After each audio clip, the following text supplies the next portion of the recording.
안녕하세요. 서영선 목사입니다. 먼저 저희 GL 미션 소식을 좀 한 가지 전하고자 합니다. 지난주 12월 15일 날 서울에 있는 세순병원에서 제주 생명공동체 설립 예배를 가지게 되었습니다. 그 자리에서 지금 담도암으로 치병 중인 강행옥 전도사님께서 담임 교역자로 임직되는 그런 식도 같이 가졌습니다.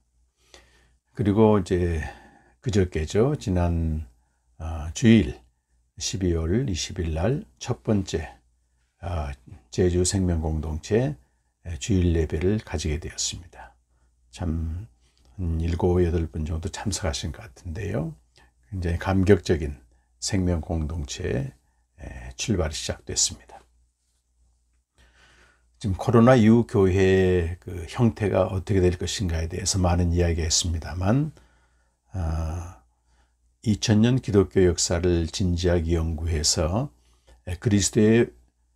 그리스도교의 본질이라고 하는 책을 쓴 한스킹과 같은 대학자는 코로나 이후에는 현재와 같은 교회 형태가 거의 사라질 것이다, 이렇게까지 예견을 하고 있습니다. 새로운 형태의 공동체로서의 교회가, 이것은 이제 초대교회부터 하나님의 뜻이자 또 주님이 의도하신 공동체입니다. 그런 외형적인 교회는 없어져도 공동체로서의 교회는 해체될 수가 없습니다.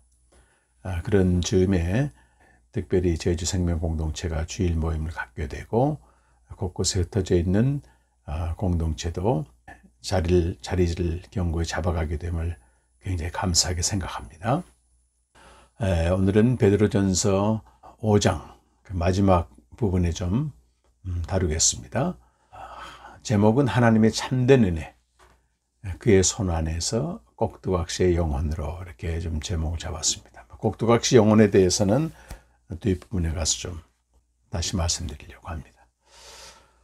베드로전서 5장 6절에서 11절까지는 마지막 권면이고 12절에서 14절은 마무리 인사한 말입니다. 이 마지막 권면은 3가지 명령으로 되어 있습니다. 겸손하라, 염려를 맡기라, 정신을 차리고 깨어있으라, 3가지입니다. 먼저 6절 겸손하라는 권면은 그 주제상 5절과 결부되어 있습니다. 5절에는 공동체 안의 젊은이들이 장로들에게 순종할 것을 권면했습니다. 그리고 모든 사람의 겸손으로 허를 동이라고 했고, 이제 6절에서는 그러므로 하나님의 능하신 손 아래에서 겸손하라, 때가 되면 너희를 높이시리라 라고 말씀하고 있습니다. 자, 하나님의 전능하신 손 아래에서 겸손할 것을 이제 베드로 사도가 권면합니다. 참된 겸손은 하나님이 낮고 비천한 자를 높이신다는 어떤 신뢰에서 비롯됩니다. 이에 참된 겸손은 낮추시기도 하시고 높이시기도 하시는 하나님의 그 강한 손에 대한 신뢰를 뜻하게 되겠습니다. 시편 12절에서 하나님의 손은 강력한 도움을 의미하고, 또 시편 32편 4절이나 욥기 30장 21절에서는 하나님의 손이 징벌을 의미합니다. 소위 하나님의 손은 그래서 하나님의 활동력과 전권을 나타낸다고 볼 수 있습니다. 성도는 자신 안에서 주권적으로 활동하시는 하나님 앞에 자신을 낮춰야 합니다. 이렇듯 자기를 낮추는 자는 마지막 날에 그리스도 안에서 높임을 받습니다. C.S. 루이스가 쓴 그 순전한 기독교라고 하는 책을 보게 되면 교만의 죄에 대해서 아주 중요하게 다루고 있습니다. 교만은 인간의 핵심적인 악이고 궁극적인 악이라는 것입니다. 그러니까 루이스는 말하기를 성적인 부정이나 분노나 탐욕이나 술 취함 같은 것들은 교만의 악에 비하면 세발의 피다. 번역을 세발의 피라고 했더라고요. 이 교만은 마귀의 원죄이고 온갖 다른 악으로 이어지는 핵심적인 악이라고 하는 것입니다. 문제는 교만의 죄는 잘 드러나지 않는다는 것입니다. 교만의 죄가 들춰지는 방법은 교만한 죄에 대한 반응으로 알 수가 있습니다. 그래서 C.S. 루이스는 자신이 얼마나 교만한지 알 수 있는 가장 쉬운 방법은 스스로 이렇게 물으라는 것입니다. 사람들이 날 무시하거나 알아주지 않거나 쓸데없이 내 일에 참견하거나 은인 행세를 할 때 내가 얼마나 싫은 마음이 드는가. 싫은 마음이 많이 들수록 그만큼 교만한 자라고 하는 겁니다.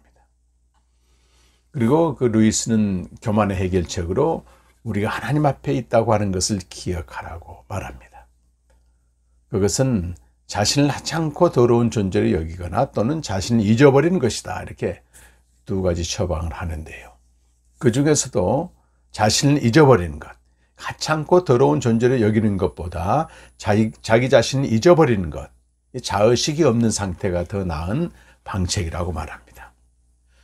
빌립보서 2장 1절에서 11절까지 해서 사도 바울은 빌립보 성도들에게 겸손의 표상이신 그리스도의 마음을 품으라고 권면합니다. 교회 안에 이런 겸손하지 않음으로써 분열과 다툼이 생겼기 때문에 그렇습니다. 그리고 빌립보서 2장 6절 8절 보게 되면 예수 그리스도의 겸손은 십자가에서 죽으심으로 그 절정에 달하였습니다. 자기가 십자가에 못 박힌 상태, C.S. 루이스가 말하는 자의식이 없는 상태입니다. 내가 없어지는 것. 날마다 자기 자신을 십자가에 못 박은 자는 자의식이 없는 상태에서 비로소 겸손하게 되는 것입니다. 자, 7절에서는 염려를 맡기라고 권면합니다. 왜냐하면 하나님이 돌보시기 때문이라고 말씀합니다. 염려하지 않는 것 역시 겸손한 것과 마찬가지로 하나님을 신뢰하는 신앙 고백입니다. 하나님의 손 아래에서 겸손한 자는 당연히 하나님의 손에 자기 자신을 맡기기 때문에 염려도 함께 맡기게 되는 것입니다. 자, 겸손도 그렇지만 염려에서 벗어나는 것도 인간의 자원에서는 나오지 않습니다. 하나님께 맡기고 그를 신뢰할 때 염려에서 벗어나게 됩니다. 염려와 관련해서 우리가 잘 아시는 말씀이 마태복음 6장 염려하지 말라 교훈과 또 빌립보서 4장에 나오는 4장 6절에서 8절까지 나오고 있는 말씀입니다. 빌립보서 말씀을 제가 한번 읽겠습니다. 아무것도 염려하지 말고 다만 모든 일에 기도와 간구로 너희 구할 것을 감사함으로 하나님께 아뢰라. 그리하면 모든 지각에 뛰어난 하나님의 평강이 그리스도 예수 안에서 너희 마음과 생각을 지키시리라. 아멘. 자, 우리가 염려에서 벗어나는 것은 기도와 감사로 염려를 하나님께 맡기는 데 있습니다. 그때 모든 지각에 뛰어나신 하나님의 평강이 그리스도 예수 안에서 염려로 인해 분산된 마음과 생각을 지켜주신다는 것입니다. 여기 중요한 단어는요, 지각인데, 지각은 헬라어로 누스라고 되어 있고 이성으로 번역됩니다. 이성으로. 자, 여기서 우리는 염려의 원인을 알 수가 있는데, 염려가 어디에서 오느냐, 그것은 인간의 이성으로, 자기 자신의 이성과 경험, 한계죠. 그 한계 때문에 오는 것입니다. 그러므로 염려는 당면한 상황이나 장래일에 대해 인간의 이성과 경험으로 대처할 수 없을 때 오는 어떤 정서라고 할 수 있습니다. 자, 예를 들면 여러분 가지고 계신 스마트폰이 고장났는데 그것 때문에 염려하느라고 밤잠 못 자는 사람은 없을 겁니다. 왜냐하면 우리의 지각은 그거 서비스 센터 가면 바로 해결된다. 그렇기 때문에 그렇습니다. 그러나 인간의 이성으로 해결할 수 없는 영역은 염려거리가 되는 것입니다. 특히 베드로전서의 독자들은 밖의 상황에서 야기되는 현재일의 근심과 장래일의 염려가 있었습니다. 그래서 사도 베드로는 염려를 맡기라고 말씀합니다. 권면합니다. 하나님이 그들을 돌보아 주신다는 것입니다. 자, 8절에서 9절은 세 번째 명령인데, 권면인데 정신을 차리라고 말합니다. 자, 정신을 차리라고 하는 이 베드로의 권면은 그 이전에도 두 번씩 있었습니다.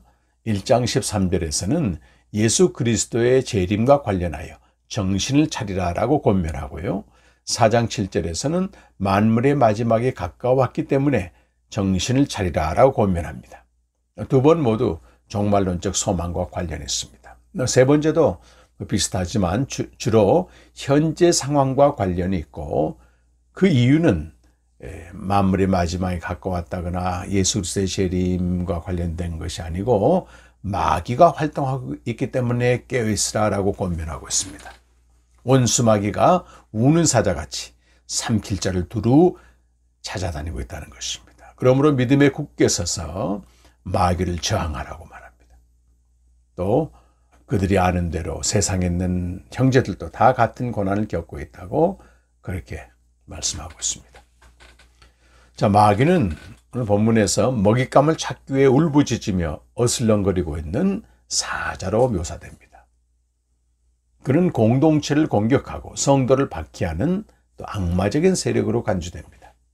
그 욥기 1장, 2장에 보시게 되면 이 고난은 하나님의 섭리이지만 하나님은 마귀를 통해서 그런 고난을 집행하신다. 이런 걸 볼 수 있습니다. 자, 그래서 고난이 하나님의 섭리고 동시에 마귀의 활동이라고 하는 긴장관계, 이 긴장관계는 다음과 같이 설명할 수 있겠습니다. 하나님께서는 고난을 통해 성도의 믿음을 시험하시고 은혜를 베푸십니다. 이것이 하나님의 섭리죠. 하나님의 뜻이죠. 이때 마귀는 성도들이 이 고난당하는 성도들이 하나님을 원망하거나 심지어 배교하도록 충동질하게 되는데 그때 넘어가게 되면 자신의 먹잇감으로 삼는다는 것입니다. 이에 성도는 믿음에 굳게 서서 마귀를 대항하라고 말하는데요. 여기 믿음에 굳게 서라 그 말은 믿음 안에 정확하게 말씀드리면 믿음 안에 굳게 서라 이것입니다. 우주적인 고난을 통한 마귀 활동은 우주적으로 펼쳐지는데 성도 개인의 고난은 자기만의 고난이 아니고 전 세계 형제들의 고난과 연합되고 또 고난받은 공동체로서 하나가 되는 겁니다. 이때 성도 개인이 당하는 고난의 짐은 공동체의 짐이 되게 되고 더 나아가서는 세계 형제들의 짐이 되어서 그 짐이 가벼워지는 것입니다. 10절은 베드로전서 전체에서 가장 중요한 선포입니다. 이 말씀을 좀 세 번역으로 읽어보겠는데요. 베드로전서 전체뿐만 아니고 우리 신앙의 여정 가운데 있는 우리 모두에게도 아주 중요한 말씀이라고 생각합니다.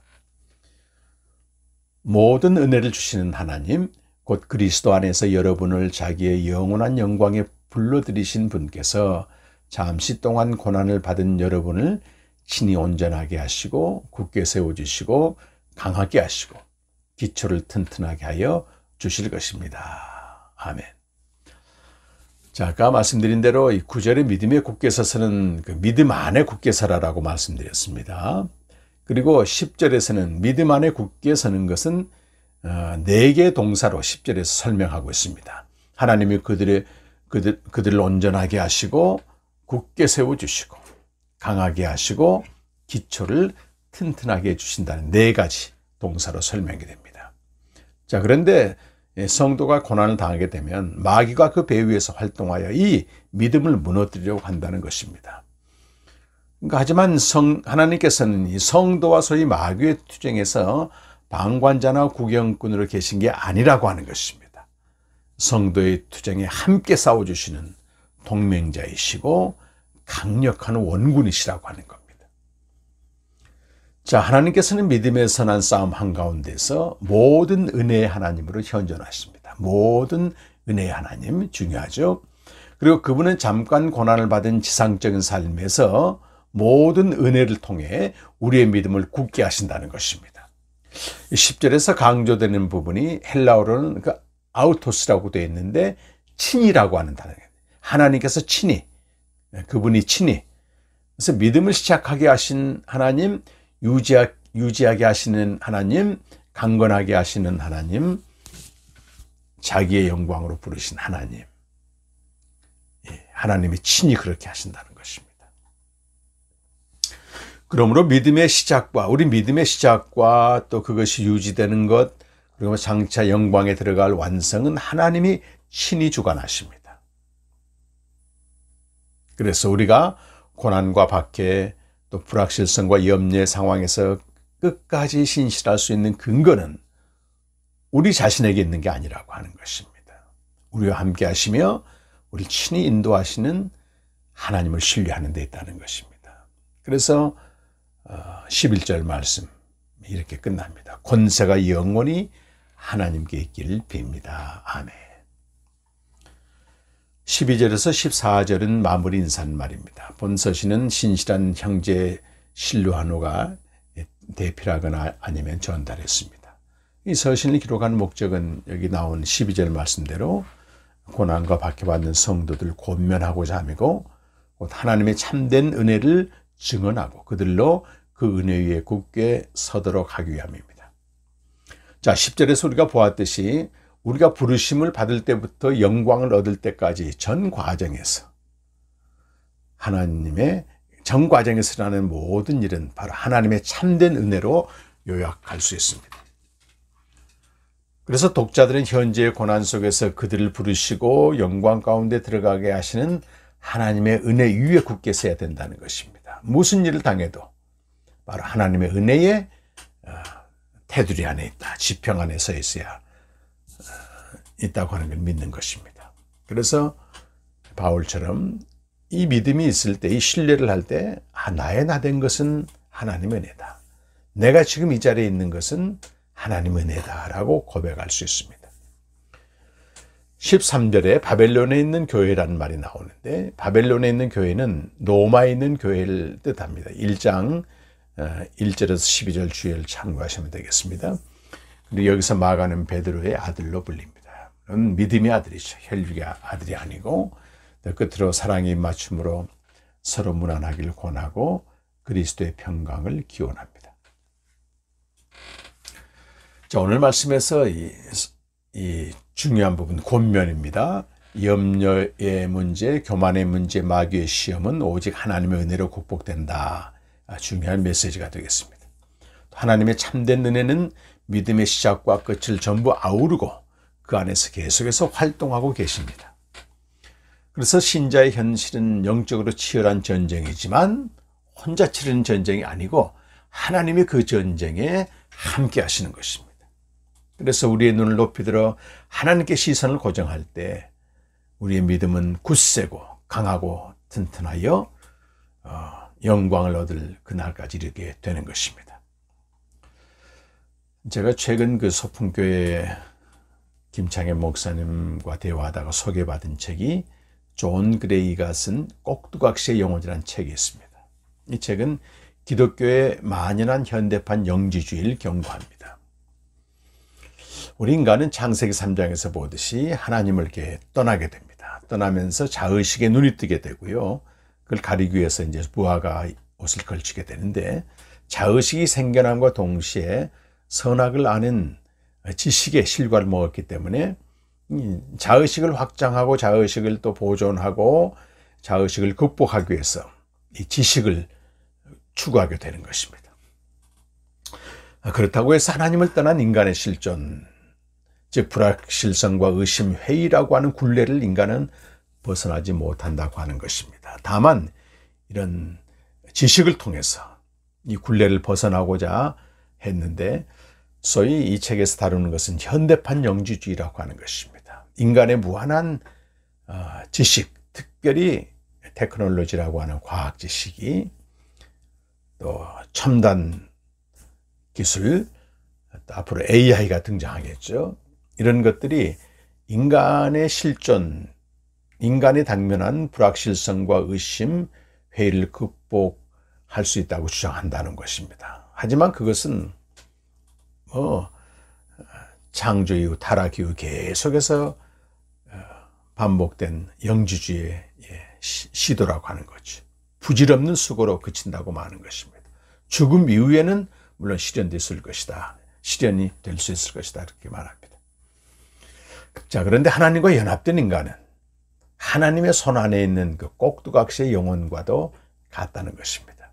어떤 열심히 노력하고 정상에 오른, 예를 들어서 발레리나가 꼭두각시 인형의 그 우아한 모습을 보고 아주 감동합니다. 이 꼭두각시 인형은 스스로 그 춤을 추는 게 아니고 춤추게 하는 통제자가 있을 거 아니겠습니까? 그것이 스스로 노력해서 어떤 정상에 오른 발레리나도 어떤 누군가의 통제에 의해서 움직이는 꼭두각시 인형이 그렇게 아름다워 보였다. 그런 내용. 이 꼭두각시란 말은 나쁜 의미는 아닙니다. 만물 위에 계신 하나님의 참된 은혜로 우리가 구원받고 보호받으며 마지막 날 영광에 들어갑니다. 오늘 10절 말씀이죠. 또 우리 역시 지상적 실존으로서 불확실성과 의심 회의가 있습니다. 하지만 하나님과 연합된 사람, 우리의 삶을 통제하고 인도하고 돌보시고 보호하시는 하나님 손에 의해서 움직여지는 삶을 영위하는 사람들은요, 이런 여전히 불확실성, 의심, 회의가 있지만 이걸 극복하려고 자기 나름의 지식을 추구하지 않습니다.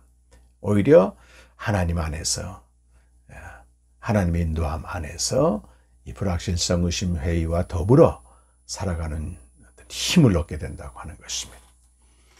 자, 믿음의 시작과 유지, 완성은 철저히 친히 행하시는 하나님을 신뢰함으로 이루어지게 됩니다. 그때 우리는 하나님의 참된 은혜로 인도함을 받아서 춤추는 꼭두각시의 영혼으로 현존한다는 것입니다. 지상적인 삶이 아무리 우리를 두렵게 하고 불안하게 하고 불확실하게 해도 그것을 초월한 무중력 상태에서 바로 만물에 계신 하나님의 손 안에 들어가, 그분의 품 안에 들어가서 여전히 춤을 출 수 있다, 기뻐할 수 있다고 하는 것입니다. 그래서 하나님의 능하신 손 안에서 그분의 인도함을 받으며 그의 뜻을 이루게 됩니다. 시편 84편 2절에서는요, 우리 육체와 영혼이 아버지 집에, 하나님의 집에 거함으로 부르짖는도다. 부르짖는단 말이 히브리어로 라난인데 샤우티드 포조이, 기뻐하여 외친다. 이것이 바로 꼭두각시 영혼이 춤을 추면서 하나님 현존하는 모습입니다.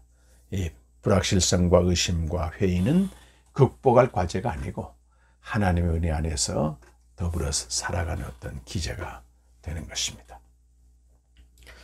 오늘 베드로전서 묵상을 마치면서 하나님의 참된 은혜라는 말씀이 가슴 깊이 새겨집니다. 자, 여러분, 고난과 박해 중인 성도들에게 정말 하나님의 은혜가 뭘까요?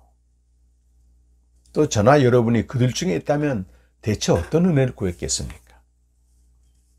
속히 고난과 박해에서 벗어나고 이 문제가 좀 해결되고 자유롭게 신앙생활 하는 것, 그러기 위해서 하나님의 은혜를 구하지 않았을까요? 네, 그게 아니라고 하는 것입니다. 오늘 이 말씀을 묵상하면서 지금도 동일한 박해를 받는 지구상의 형제들을 떠올리게 됩니다. 특히 얼어붙은 땅 동토의 북한에서, 지하교회에서 여전히 믿음을 지키는 우리 형제들을 생각하니 가슴이 아려옵니다. 우리 세계 모든 형제들의 고난에 우리가 참여한다고 하는 것입니다. 이 고난과 박해에서 벗어나는 것은 참된 은혜가 아니라고 오늘 베드로는 말하고 있습니다.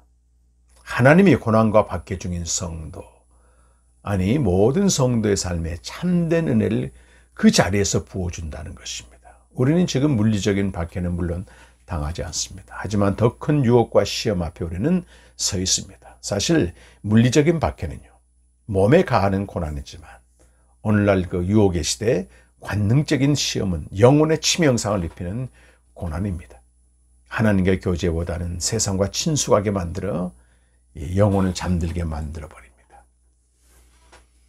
정신을 차리라고 오늘 말씀하고 있는데 또 우리의 마귀에게 영혼을 언제든지 팔아넘길 수 있는 그런 유혹의 시대에 살고 있습니다. 저 또한 특별히 예외는 아닙니다. 교만하여 넘어질 때도 있고 염려로 마음이 둔해질 때도 있습니다. 유혹의 배후에 역사하는 마귀를 간파하지 못해 믿음이 약해지고 추락하기도 합니다. 원망과 시비가 있을 때도 있습니다. 하지만 그런 상황에서 내 의지와 결단은 무력하게 이를 데 없다고 하는 것을 알게 됩니다. 그런데 오늘 하나님께서 지금 있는 이 자리에서 고난과 박해 중이라도 참된 은혜를 주신다는 것입니다.